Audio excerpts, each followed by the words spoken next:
15 नवंबर 2023 Silkyara tunnel के ठीक बाहर एक चिंतित पिता बेसब्री से भगवान से प्रार्थना कर रहे थे।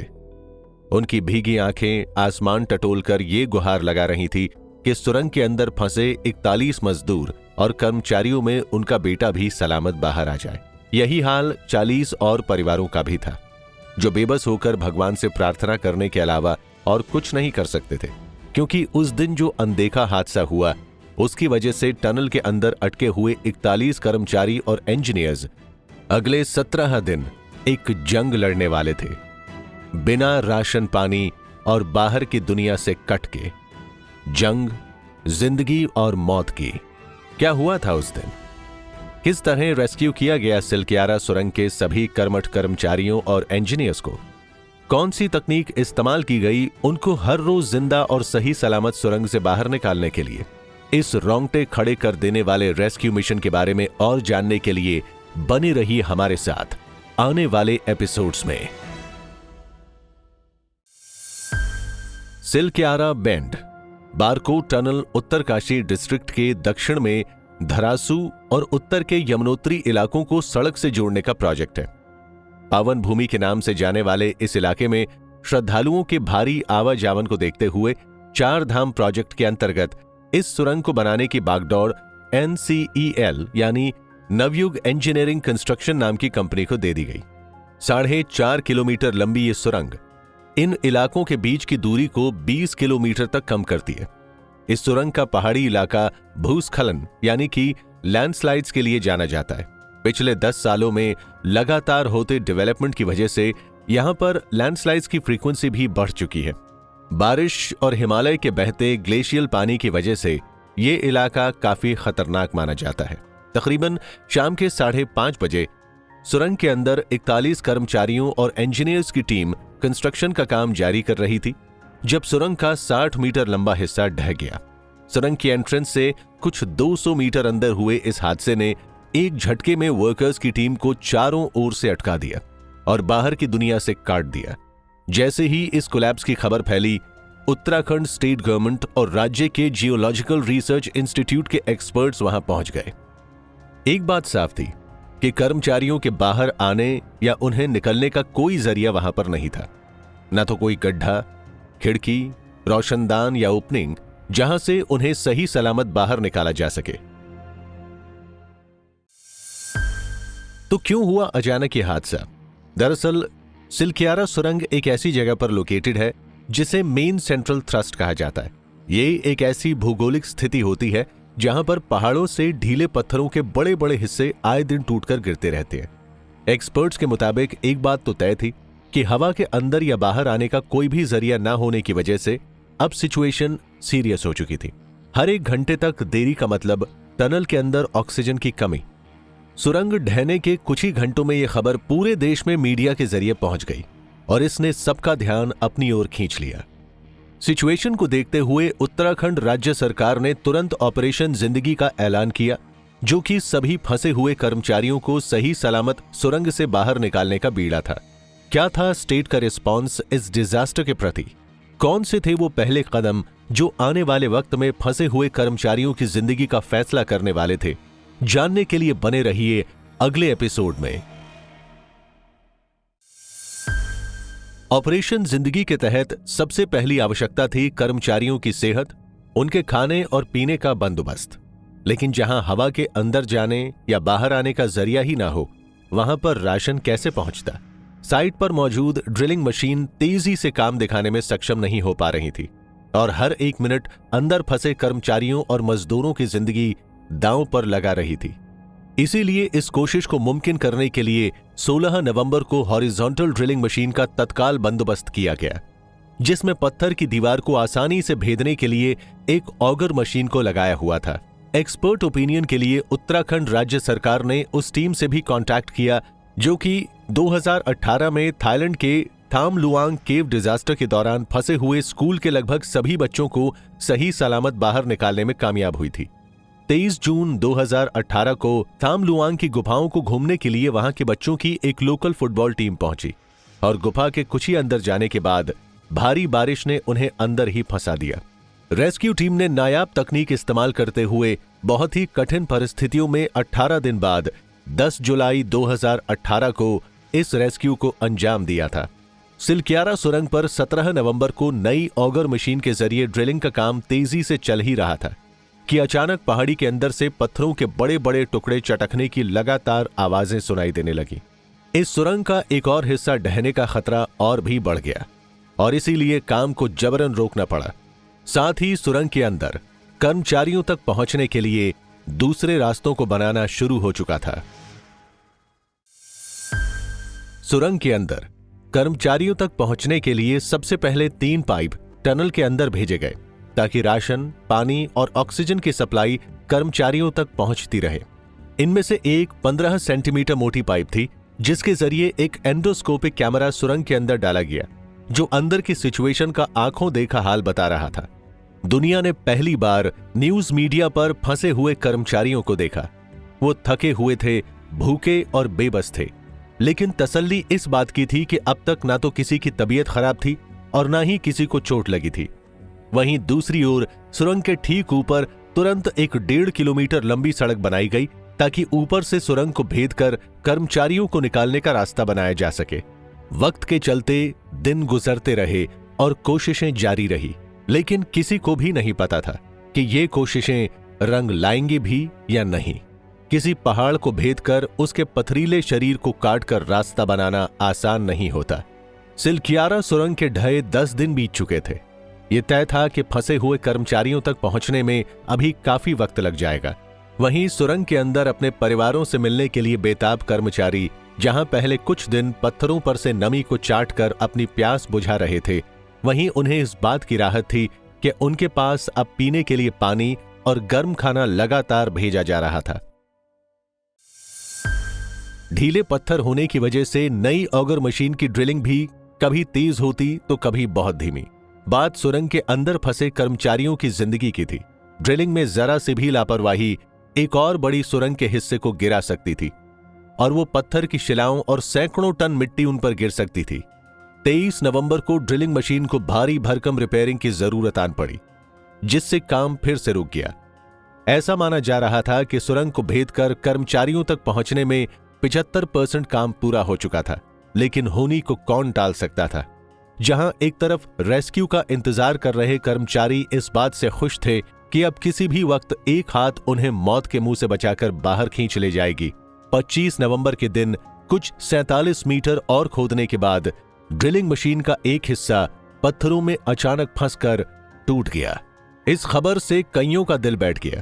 ताज्जुब की बात यह थी कि मशीन सुरंग की छत से सिर्फ कुछ 9 मीटर तक पहुंचकर बेकार हो गई। रेस्क्यू टीम ने हौसला न हारते हुए हथौड़ों, फावड़ों और कुल्हाड़ियों का इस्तेमाल करना शुरू कर दिया। वो जानते थे कि 1 घंटे की भी देरी का मतलब जिंदगी और मौत के बीच का फर्क था। Australian tunnelling expert Arnold Dix की डायरेक्शन लेते हुए बड़ी सावधानी से पहाड़ की परतें 1-1 इंच करके निकाली जाने लगी। ड्रिलिंग मशीन के टूटने की खबर का सिलक्यारा पर डर का माहौल छा गया। कर्मचारियों की जानें रिस्क पर बिना डाले किस तरह से उन्हें बाहर निकाला जाएगा, इसके भी उपाय इजाद किए जाने लगे। 27 नवंबर के दिन सुरंग के अंदर पहुंचने की दूसरी कोशिशें शुरू की गईं। सतलुज जल विद्युत निगम ने वर्टिकल ड्रिलिंग की शुरुआत की और उनकी टीम कुछ 32 मीटर की गहराई तक पहुंच गई। वहीं रेल विकास निगम द्वारा कर्मचारी तक और राशन और सुविधाएं पहुंचाने के लिए एक तीसरी पाइपलाइन का निर्माण किया गया। सुरंग के बरकोट छोर से THDC इंडिया लिमिटेड ने भी ड्रिलिंग शुरू कर दी और 12 मीटर की गहराई हासिल की। इसके साथ साथ ONGC की टीम ने भी ऊपर से नीचे सुरंग के अंदर पहुंचने के लिए ड्रिलिंग शुरू कर दी। इस सब के दौरान उत्तराखंड राज्य सरकार और खुद देश के प्रधानमंत्री माननीय श्री नरेंद्र मोदी जी ने कर्मचारियों और उनके परिवारों का हौसला बनाए रखा। अब कामयाबी दूर नहीं लग रही थी, लेकिन कर्मचारियों के परिवार वाले, मां बाप सभी उनकी सलामती के लिए चिंतित थे। 2018 में हुआ थाईलैंड का थाम लुआंग केव रेस्क्यू ऑपरेशन आज इतिहास बन गया है। थाई और अंतर्राष्ट्रीय बचाव प्रयासों के बाद इसे अमल में लाया गया, जिसमें 11 से 17 साल के लड़कों की एक लोकल फुटबॉल टीम और उनके 25 साल के कोच, जो बिन मौसम भारी बारिश की वजह से थैम लुआंग गुफा में 23 जून 2018 से फंसे हुए थे, उन सबको सही सलामत बाहर निकाला गया। गुफा में घुसते ही अंदर गए बच्चों को अचानक बाढ़ से जूझना पड़ा, जिससे बचने के लिए वो गुफा के और भीतर एक ऐसे इलाके में पहुंच गए जहां से बाहर निकलना लगभग नामुमकिन था। पानी की वजह से अंदर आने जाने और बाहर आने का रास्ता बंद हो गया। सभी को कुछ ही घंटों बाद लापता करार देकर उनकी खोज शुरू कर दी गई। कुछ लोगों के बयान से यह पता चला कि टीम और कोच थैम लुआंग गुफा में घूमने गए थे, और जब लोगों ने उनकी साइकिल्स गुफा के बाहर लगी देखी तो उन्हें यकीन हो गया कि वे सभी अंदर फंसे हुए हैं। वक्त के चलते गुफा में पानी का लेवल बढ़ता चला गया। पंप्स के जरिए पानी निकालने और बारिश रुकने के बाद रेस्क्यू टीम ने अगली बारिश के आने से पहले सभी फंसे लोगों को बाहर निकालने के लिए एफर्ट्स और तेज कर दिए, जिसके चलते 8 जुलाई को 4 लड़कों को बचाया गया, 9 जुलाई को और 4 लड़कों को बचाया गया। 10 जुलाई तक सभी लड़कों को उनके कोच समेत गुफा से सुरक्षित बचा लिया गया। क्या सिलकियारा सुरंग भी एक और थैम लुआंग बनने के कगार पर खड़ी थी? सभी ये जानना चाहते थे कि आखिर कर्मचारियों को बाहर निकलने में और कितना वक्त लगेगा। सोचने वाली बात यह है कि आखिर 17 दिनों तक फंसे कर्मचारियों ने कैसे सरवाइव किया। सुरंग में जिंदगी और मौत के बीच झूलते इन मजदूरों ने वो 17 दिन आखिर कैसे बिताए? अंधेरे, ठंड और किसी भी सुख सुविधा के बगैर उनके लिए एक एक पल काटना मुश्किल था। खुद को बिजी रखने के लिए वो सुरंग के भीतर ही टहलते, कभी योगा करते, कभी किसी डायरी के पन्नों से कार्ड्स बनाकर खेलते। इस दौरान उन्हें अपने घर वालों की फिक्र भी बहुत सताती कि इस हादसे की वजह से उन पर क्या बीत रही होगी। सुरंग में फंसे मजदूरों के लिए वो 17 दिन मौत के बराबर ही थे। बाहर किसी से बात ना कर पाना, अपनी फैमिली से संपर्क ना हो पाना, ऑक्सीजन पर्याप्त मात्रा में न मिल पाना, इन जैसी परेशानियों से जूझते हुए उनके 17 दिन सुरंग के अंदर बीते। उत्तराखंड में इन दिनों काफी ठंड पड़ रही थी। ऐसे में मजदूरों ने सुरंग के अंदर बिना किसी चादर या कंबल के 17 दिन कैसे गुजारे होंगे। गनीमत से सुरंग के अंदर का तापमान बाहर के तापमान से ज्यादा था, इसीलिए अंदर उन्हें ज्यादा ठंड नहीं लगी थी। हालांकि रात में सोने के लिए वो जियो टाइल्स का इस्तेमाल करते थे, जो कि सुरंग के अंदर पानी के रिसाव को रोकने के लिए इस्तेमाल किए जाते थे। इन टाइल्स को वो बिछाते और इन्हीं को कंबल की तरह ओढ़कर सो जाते। सुरंग कुछ 2.5 किलोमीटर लंबी थी, इसीलिए टहलने के लिए उनके लिए काफी जगह थी। इसके अलावा कर्मचारी बचपन में जो खेल खेला करते थे वो सुरंग के अंदर अपना मन बनाए रखने के लिए जारी रखते थे, जैसे कि राजा रानी, चोर सिपाही और ताश के गेम्स। उन सब के लिए राहत की बात यह थी कि इन 17 दिनों में पाइप के जरिए उन तक खाने पीने की चीजें पहुंचाई जा रही थी। 25 नवंबर, 14वें दिन सुरंग के भीतर ऑगर मशीन को दोबारा शुरू करने से पहले जीपीआर मैपिंग का फॉर्मूला अपनाया गया। पार्सन कंपनी के एक्सपर्ट्स को पाइप के जरिए गिरे हुए मलबे के करीब भेजा गया। उन्होंने कुछ 45 मिनट तक साइट की मैपिंग प्रोसेस पूरी करने के बाद अपनी रिपोर्ट दी, जिसमें उन्होंने ये बताया कि 5 मीटर तक कोई लोहे जैसी अड़चन नहीं आएगी। इसीलिए टीम ने बेफिक्री से मशीन के जरिए ड्रिलिंग चालू कर दी। लेकिन उन्हें क्या पता था कि बदकिस्मती से वो आगे जाकर पत्थरों में फंसकर टूट जाएगी। 15वें दिन के इस भारी सेटबैक के बाद हताश कर्मचारियों तक पहुंचने के लिए 4 अलग अलग प्लान्स पर तेजी से काम शुरू किया गया।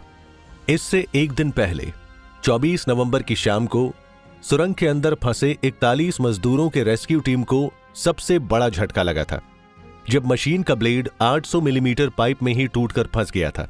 इसके कुछ हिस्सों को तो गैस कटर से काटकर निकालने का काम शुरू कर दिया गया था, लेकिन 15वें दिन दराबाद से आई लेजर कटर और चंडीगढ़ से आई प्लाज्मा कटर के इस्तेमाल ने मिशन में तेजी ला दी। 27 नवंबर, 16वें दिन सुरंग के ऊपर तो काम चलता रहा, लेकिन सुरंग के अंदर मशीन का हेड फंसने से मैनुअल खुदाई का काम लटका रहा।